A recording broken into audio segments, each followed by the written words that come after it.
Haremos hoy un catálogo de episodios, un catálogo nuevo, porque ya hemos hecho algunas otras veces este mismo ejercicio, de episodios de los mitos clásicos en los cuales algunos dioses castigan a los mortales por su indiferencia, por su imprudencia, por una actitud de desafío o por gusto nomás. Empecemos por los alóadas. Una muchacha llamada Ifimedea, lindo nombre para una muchacha, Ifimedea, se había enamorado de Poseidón, el dios del mar, Neptuno para los romanos, y llevó adelante una práctica que solía enfervorizar al dios Poseidón, por no decir otra cosa. Varias muchachas habían hecho lo mismo para seducir a Poseidón. Lo que hacían era pasearse por las orillas del mar, tomar agua con sus manos y verterla luego en su seno. Ajá. Esto parece que enfervorizaba a Poseidón. Y eso fue lo que hizo Ifimedea. Y Poseidón, movilizado por esas demostraciones, se unió a la joven y le dio 2 hijos.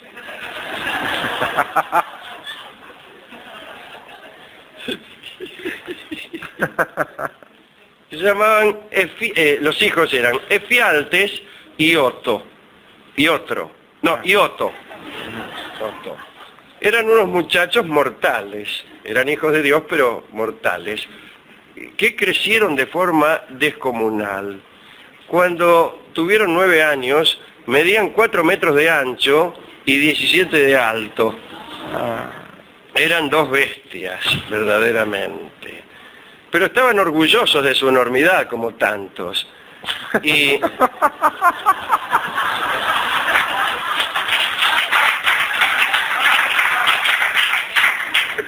quisieron escalar el cielo. Y produjeron toda clase de actos desmesurados, como suele ocurrir cuando los mortales desean escalar el cielo. Recuérdese la Torre de Babel, recuérdese a Belerofonte, el jockey de Pegaso, que aprovechando el carácter alado de su cabalgadura, pues puso hocico al cielo y fue precipitado. Oto y Efialtes hicieron lo siguiente: pusieron el monte Osa sobre el monte Olimpo y el monte Pelión sobre los 2 antedichos. Y desde allí, se subieron después, de allá arriba, anunciaron que llenarían el mar con los montes hasta secarlo y pondrían el mar donde hasta entonces había estado la tierra, una amenaza perfectamente superflua. ¿Y qué me importa? Sería una respuesta. Pero después fueron más lejos. Efialtes declaró su amor a Hera, nada menos que la mujer del príncipe de los dioses, Zeus. Y Oto a Artemis, lo cual era casi peor, porque Artemis era muy casta y se negaba tercamente a cualquier sugerencia venérea. Rechazados violentamente, ¿no? Oto y Efialtes, retírese, se vengaron. Y se vengaron con el dios Ares, pobre, que andaba, Marte para los romanos, que andaba por ahí y al que apresaron y lo encerraron en una vasija de bronce después de encadenarlo. Muy poderoso no sería aquel dios para permitir semejantes cosas, por grandes que fueran estos muchachos.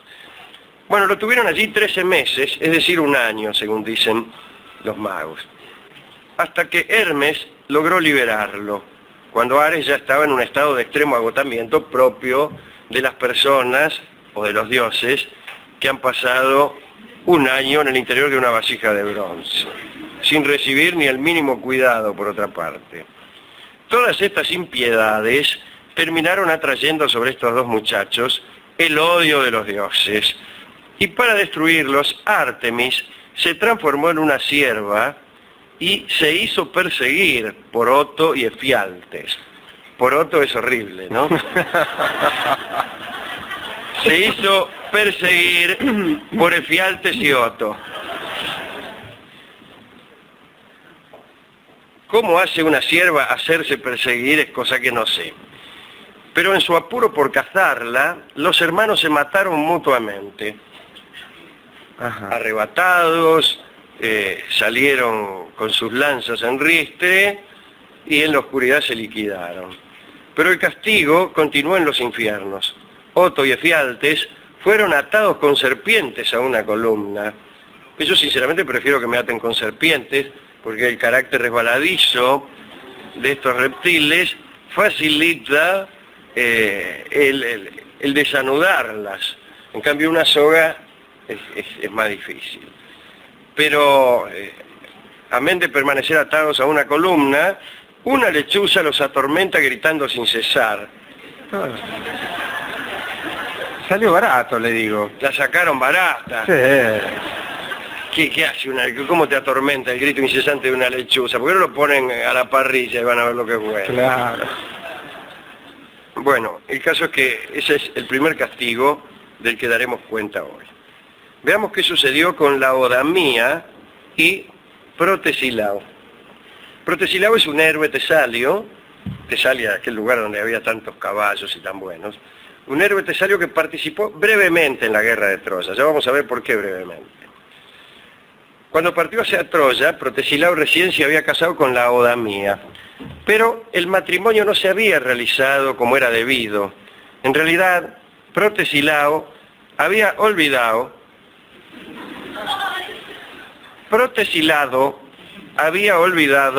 realizar los sacrificios de ritual y eso ofendió a los dioses. Y como castigo por esa impiedad, se dispuso que Protesilao muriera pronto.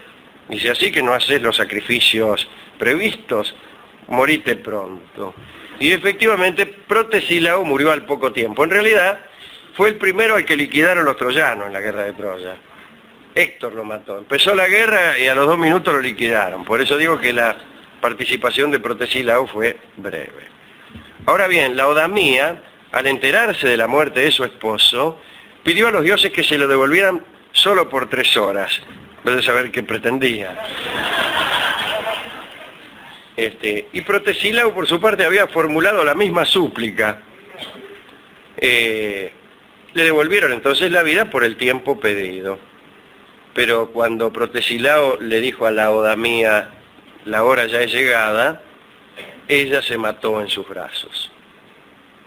Así que ese es otro castigo, en este caso, por haber olvidado unos rituales. Es casi más cruel el castigo por olvidarse de unos rituales que por hacer todos los, por poner un monte arriba del otro. Uh-huh. Contemos qué sucedió, sería mejor todavía, con Macareo, que era un sacerdote de Dioniso en Mitilene. Parece que un extranjero rico se había acercado al templo donde trabajaba Macareo y luego de decirle que escapaba de un peligro, le dio sus tesoros a Macareo para que se los cuidara. Macareo lo tranquilizó al extranjero, le ofreció todo tipo de garantías acerca del cuidado de aquellos tesoros. Bueno, tiempo más tarde el extranjero llegó de regreso al templo y pidió que le devolvieran los tesoros. Y Macareo, que se había afanado la guita, lo mató directamente. No le dijo nada, ni me lo afanaron ni nada. Le agarró y lo mató dentro mismo del templo consagrado a Dioniso, lo cual era un sacrilegio imperdonable. Y el dios Dioniso lo castigó del siguiente modo. Se produjeron en la estirpe de Macareo una serie de espantosos asesinatos sucesivos. Espantosos asesinatos sucesivos debería ser tachado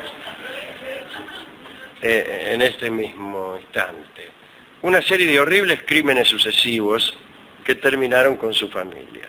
Parece que después de una fiesta, la fiesta de la Trietérides, mientras los 2 hijos de Macareo imitaban en sus juegos el sacrificio que el padre acababa de ofrecer, los chicos jugaban a eso, sí, ¿no? Sí. El padre sacrificaba una gallina y los chicos jugaban a que sacrificaban una gallina. Agarraban un cuchillo y jugaban. Y bueno, parece que el mayor apuñaló a su hermano, confundiéndolo con una gallina. La madre espantada mató al asesino, o sea, mató al mayor. Ellas son madres. El hermano mayor apuñala al menor y la madre apuñala al criminal de su hijo. Sí, sí. Este ser despreciable, señor comisario, es mi hijo. Y el padre, Macareo, mató a la mujer de un golpe. Directamente. Cuando la vio que había matado al hijo, que había matado al otro, se enojó.